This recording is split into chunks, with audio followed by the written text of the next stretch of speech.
1 मासनि गेजेराव बुजिनानै फैफिनोबा बेखौ बजबफिननानै लादोंमोन आरो दा फैयाखिसै माथो खालामनो डाइरेक्ट बुंनांबाय आङो मानसिखौ नांला। रायजोआबो बुंबाय जे खुनु फदे बे हिनजावखौ जोङो गामियाव सोफिनला नांगोन नङाबा जुदि बेखे गामियावनो सासे हौवाजों हाबा जाबाय बे हिनजावा खारनानै आरो गुबुन बेनिफ्राय साबसिन हौवाजों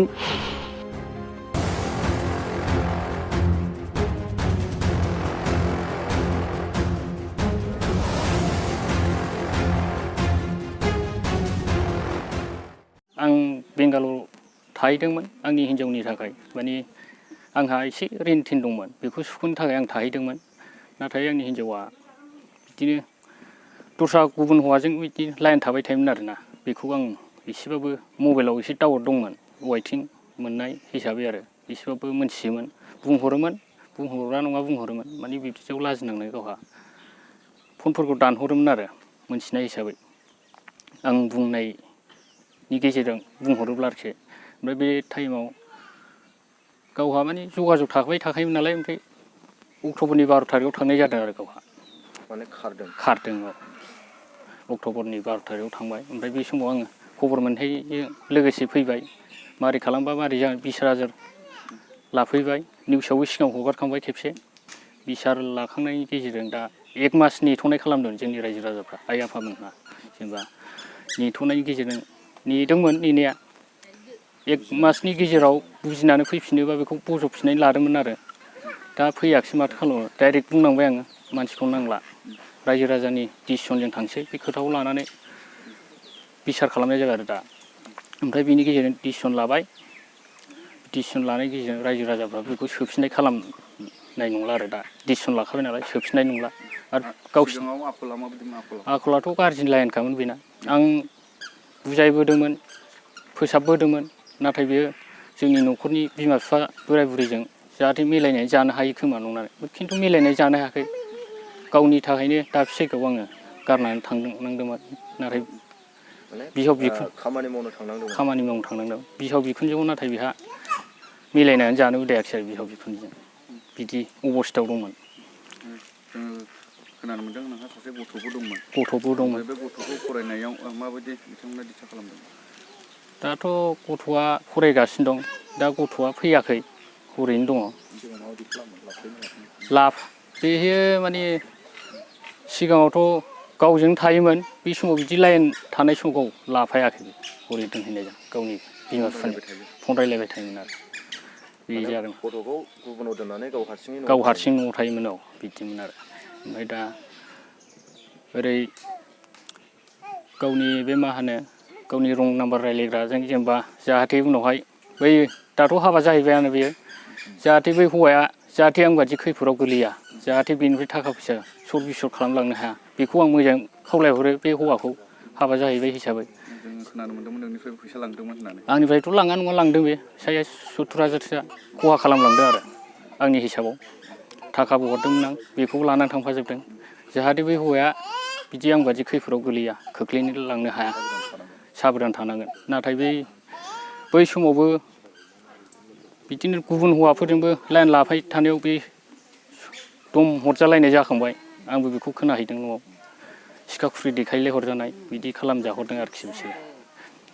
ओमफ्राय दा रायजो राजाफ्राथ' बेखौ सोफिनला जोंबो हाबहोला बिदि खालामबाय दाथ' आं सानदों बेखौ हाबहोला गामियावनो हाबहोला नांखाला रायज्लायजोबखाबाय जोंहा डिसिसन लाजोबखाबाय नाथाय जाहाथे बै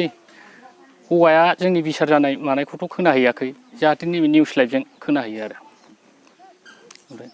बे जाथाया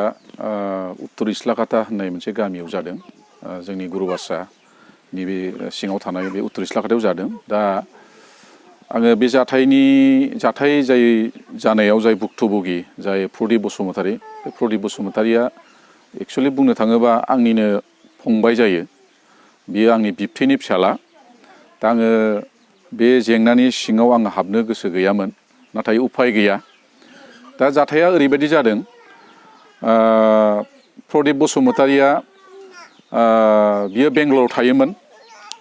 दा बेंगलराव थांनायनि खारनाबो बेनो बेहा माखासे न'खराव रिन दंमोन बे रिनखौ परिसद खालामनो होननानै बियो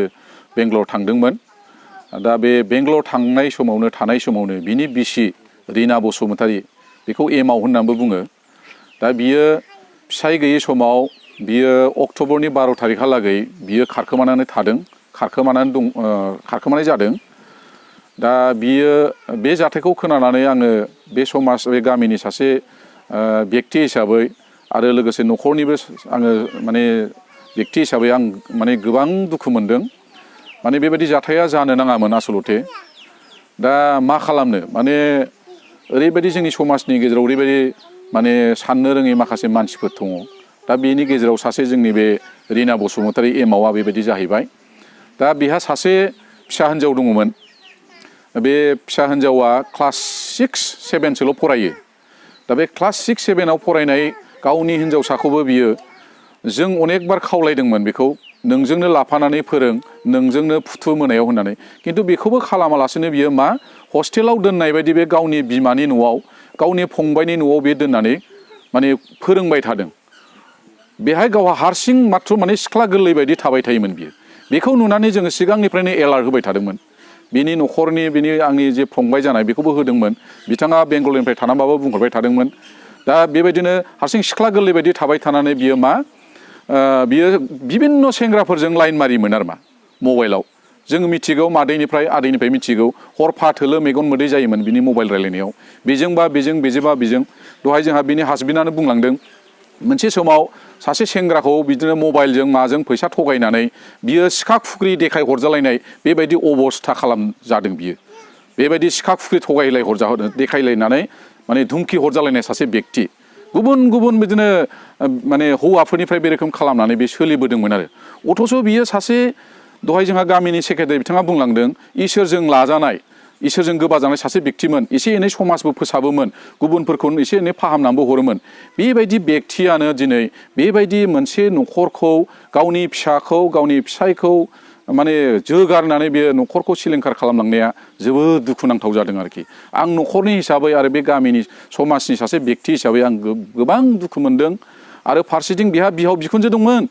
बोराय बुरै लेंग्रा लेंग्रि बिहाव बिखुनजो दंमोन। बे बिहाव बिखुनजोजोंबो बियो मोजाङै संसार जानो रोङाखै। जायखौ जोङो जावले जावले बुंबाय थायोमोन, जायखौ बिनि फिसाया जावले जावले खावलायोमोन, आंनि आइ आफाखौ लानानै नों मोजाङै संसार जा, आं दं होननानै। खिन्थु हाबोआखै। गोबां माने बेबायदिनो माखासे खुथिनाथि खालामबोबाय थादों, जेखौ माने फिसाया सेस्था खालामनो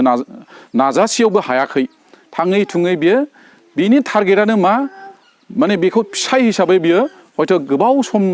सिगांनिफ्रायनो बियो गनायनानै बे लाबोनो हायाखैमोन। बे गावनि फिसायनिफ्राय साबसिन सोरबा एसे धनिसिन साख्रियाल गोनां बा बिदिनो थाखा फैसा धोन सम्पति गोनां, गारि घरा गोनां बेबायदि फिसाय मोनगोन नामा आङो, बेबायदि साननाया बिनि गोसोआव दंबाय थायो। दा जाय हक बे बिनि केरेक्टार। दा बियो गुबुन माने माबायाव उदालगुरि टाउननि सानजा खान्थालमुरि होननाय गामिनि सासे समर बसुमतारी होननाय सासे अमा दानग्रा सासे सेंग्राजों बे हाबा जाहैदों होननानै जोङो इतिमধ্যे मिथिनो मोनबाय। आरो बे सेंग्रायाबो हिन्जाव खारजानाय ना हिन्जाव थैजानाय जाहैदों आरोखि। आरो बेहा सासे फिसा हौवा थालांदों आरो। दा बे सेंग्राजों बे हाबा जाहैबाय होननानै जों खोनानो मोन्दों। खारन आङो उदालगुरियाव सुग्रोम हरजोब्बाय, आंहा गोबां लोगोफोर दङ, बिथांमोननिफ्राय आं डिटेल्स मोनबाय बिथाङा हाबा जाबाय आरोखि। दा जों साननाय फैदों बे हिन्जावा बै सेंग्राजों मोजां रायजो जाबावगोन ना जाबावा। बै सेंग्राखौबो बिदिनो आखाइयाव 1.5 लाख 2 लाख थाखा मोनोब्ला बै हौवाखौबो बे जोगारनानै सानसे खारगोन नामा। जोंहा मोनसे साननाय दं, फोथायनो गोब्राब, खालामगोन बे निस्सय। बे सेंग्राखौबो बे गालागाथा खालामगोन। बियो बे सेंग्राखौबो हयथ' गारगोन, बा बे सेंग्राया हयथ' बिनि आखल आखुखौ हयथ' मिथिनानै सानसे बेलासि हयथ' बेखौ गारनोबो बायद'बो जानो हागौ। बेबायदिसिम परिबेस जानो हागौ। जिखि जाया बे सेंग्राखौ आं खावलायो, नोंथाङा एसे साबधान जा। जुदि बे हिन्जावखौ मोनथिया हसिया नोङो जुदि जुलि लाबायोब्ला नोंथाङा साबधान जा बे हिन्जावनिफ्राय, नङाबा नोंनि न'खराबो सिलिंखार जागोन। आंनि फंबाय प्रदिप बसुमतारीया जेरैबायदि गोदाव सोराव खालामजादों, मेगनाव मोदै खुगायाव खुदै खालामजादों, बेबायदि नोंथाङाबो हयथ' खालामजानो हागौ। ओमफ्राय मोनसे खोथाया जाहैबाय जे बे जाथायाव कमप्लिटलि बिनि बिमा, बिनि फंबाय, बिब'फ्रा गासिबो जरित दंजोबो। जोङो दाख्लै सिगां समाव बिसाराव रायजोनि खावलायनाय मथे 1 मास सम जोङो बिदोंमोन। आंबो बुंदोंमोन जोंनि प्रदिप बसुमतारीखौ जे बेबायदि जानो नाङा, हिन्जावा खारबाय, आंनोबो नांला, आं गोदान लानोसै। बेबायदि जों समाजखौ जों लांबाय थानो हाया होननानै जोङो प्रदिप बसुमतारीखौबो जोङो खावलायनानै जोङो 1 मासनि होदोंमोन। खिबा जानिबा सानफिननानै बुजिफिननानै बुजाय आजाय सोरबा दोनहरफिनो खोमा, दै माने थिनहरफिनो खोमा गावबो सानखांनानै खि फैफिनो खोमा फैफिनोबा जोङो बेबायदिनो मुगैया मुजुवा एसे रायदब रुदब बुजाय आजाब खालामनानै जोङो बजबफिननानै होगोन बा जोङो बेखौ आजावफिनगोन होननानै जों थांखि लादोंमोन मानो होनबा बिहा सासे गथ' दं बिनि गथ'नि भबिसतनि खोथा थाबाय बे गथ'आ बिमा खारजाबाय बे गथ'खौ सोर आदर खालामबावगोन सोर जत्न खालामगोन बिनि फरायनाय जानाय लोंनाय गाननाय जोमनायखौ सोर माने नायबावगोन नोजोर होबावगोन बिफायाथ' नै उफाय गैया गाबोन समफोराव हयथ' बेंगालराव खारफिननांसिगौ जासिगोन जिहेथु बियो माखासे ऋणनि थाखाय बेंगालराव थांदोंमोन फैसाखौबो हरदोंमोन 60-70 हाजार हरदोंमोन बे फैसाखौबो हिनजावा माने सुख'जोब्बाय होननानै लानानै खारलांजोब्बाय लांफाजोब्बाय बियो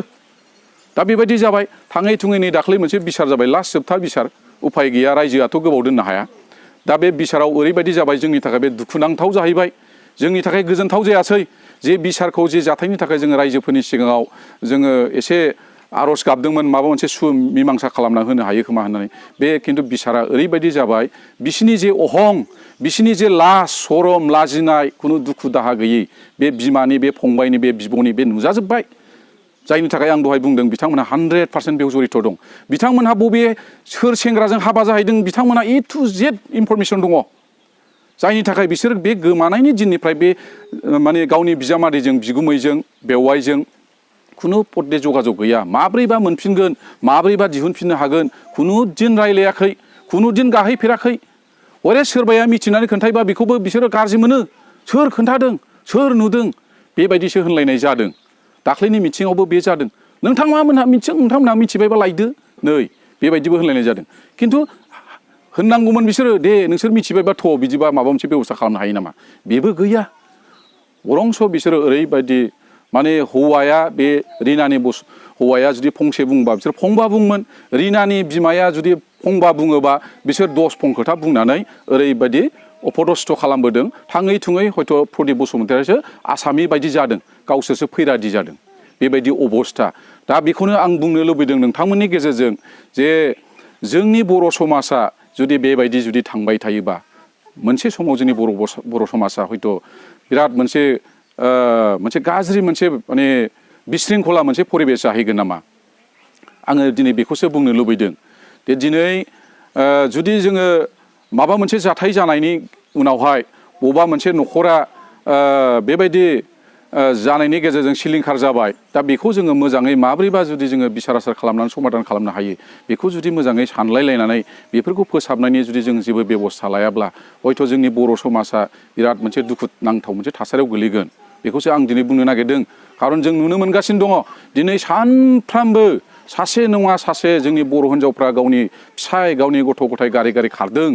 दिनै बेनि गेजेरजों मा जादों जोंनि गामिनि जोंनि बर' समाजाव ओरैबायदि बिमा गैजायै मावरिया गथ' गथाय दंसै आङो मोनसे फरायसालिनि आं गाहाय फोरोंगिरि आंनि स्कुलाव 60 जनसो फरायसा फरायसुलिफोर दङ बे 60 जननि गेजेराव दिनै 15 जन गथ'आनो दिनै बिमा गैजायै मावरिया जोब बिराद दुखुनांथाव बिसोरखौ जत्न लाग्रा गैला दा बेबायदि थांबाय थायोबा जोंनि बर' समाजा मा जागोन